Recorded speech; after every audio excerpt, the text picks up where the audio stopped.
شیخ عبد القادر جیلانی رحمہ اللہ وہ فرماتے ہیں کہ سب سے بڑا بد نصیب وہ ہے، سب سے بڑا بد نصیب جو دنیا حاصل کر لیتا ہے لیکن دین سے محروم رہ جاتا ہے۔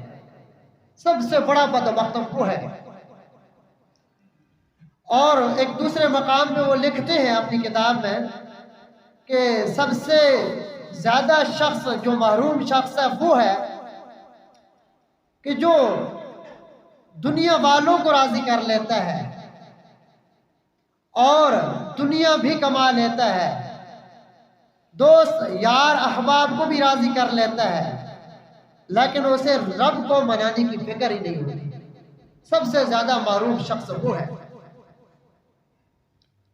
اور قناعت پسندی ان کی اتنی تھی، آج دنیا کی لالچ ہمارے اندر آ چکی ہے جس کی وجہ سے دین والے سارے اعمال ہم سے برباد ہو رہے ہیں۔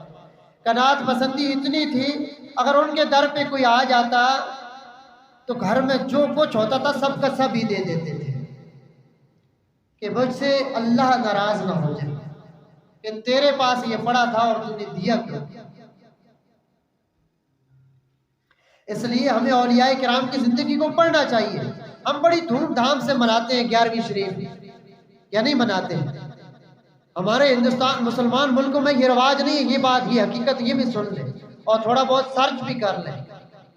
آج تو سرچ کرنا مشکل نہیں ہے، یہ پوری دنیا آپ کے ہاتھ میں ہوتی ہے۔